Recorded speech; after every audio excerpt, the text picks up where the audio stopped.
Okay. જય સચિદાનંદ. 13th મે 13મી મે મૃદુ રુજુવાણી.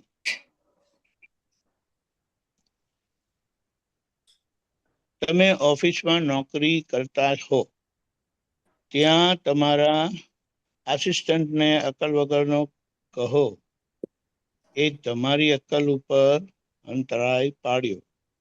તમે ઓફિસમાં નોકરી કરતા હો, ત્યાં તમારા આસિસ્ટન્ટને અંડરહેન્ડને અક્કલ વગરનો કહો એ તમારી અક્કલ ઉપર અંતરાય પાડ્યો.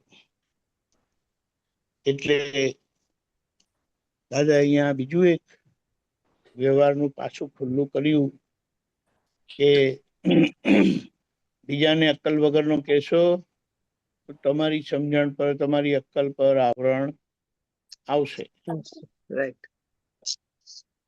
આવું તો આપણે કશે ને કશે કયા જ કરતા હોય, યા અંદર આપણને રહ્યા કરતું હોય કે આનું કશું ઠેકાણું નથી અને ખોટી હોશિયારી મારે.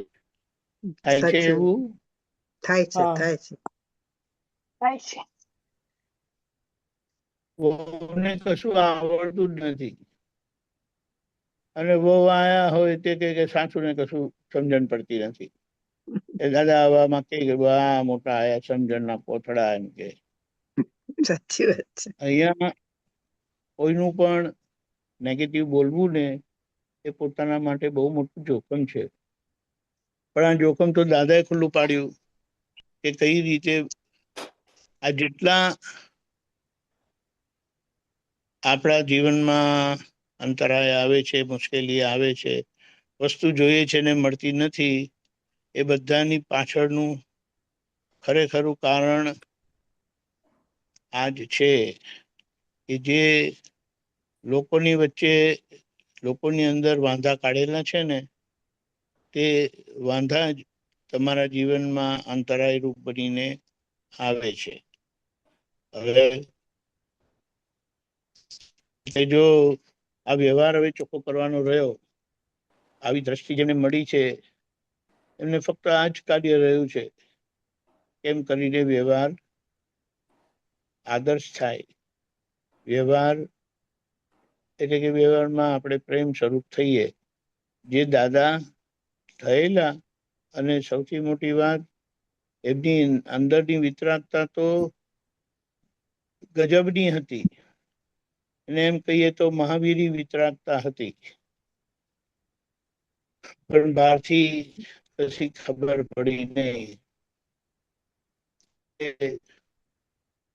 એમ કહે છે કે મહાવીર ભગવાન અહિંસાનો ઝંડો લઈને આવ્યા હતા, અહિંસા પરમો ધર્મ, અને દાદા ભગવાન પ્રેમ સ્વરૂપનો ઝંડો લઈને આવ્યા હતા. એટલે પ્રેમ સ્વરૂપ થયા વગર તમારો આરો નથી. એટલે કે આ બધા મોટા પુરુષોનું કશે ને કશે પ્રેમ સ્વરૂપ દેખાડ્યું છે, બતાવ્યું છે.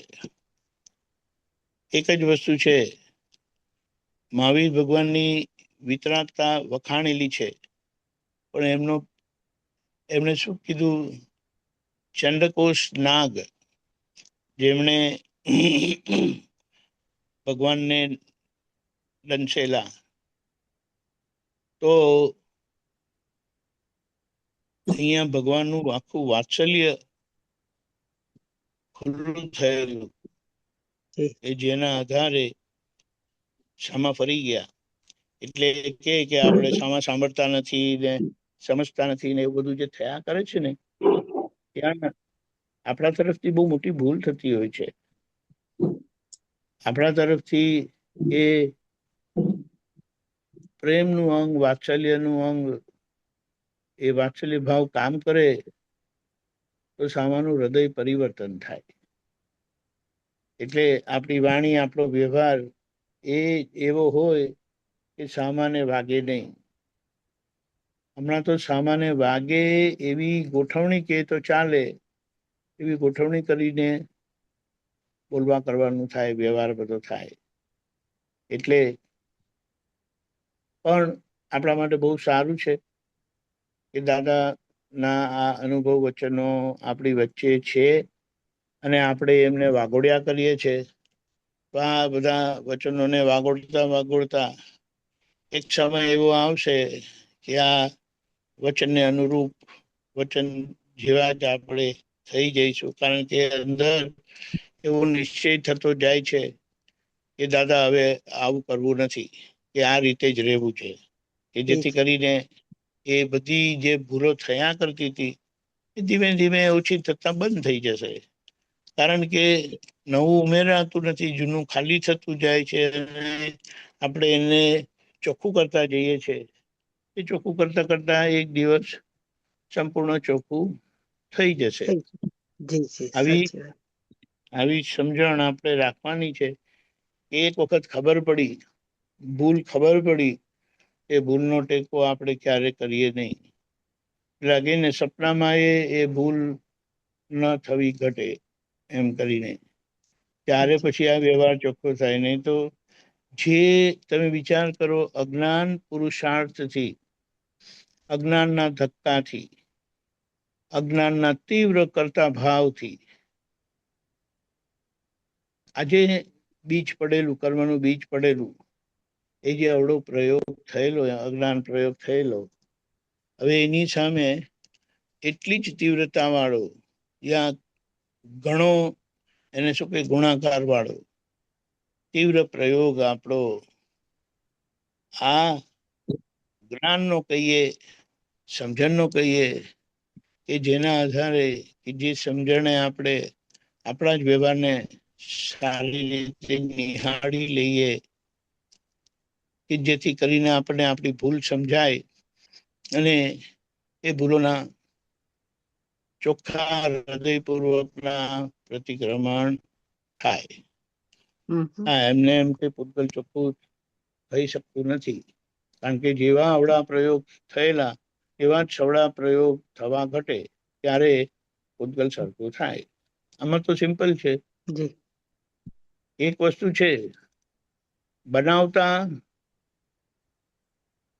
એને એમ કહીએ ને વર્ષો જાય છે. ઈમારત બનાવવાની હોય તો વર્ષો જાય, પણ એને ભાંગવું હોય તો બહુ થોડા દિવસોમાં આખું ગ્રાઉન્ડ લેવલનું કરી શકાય.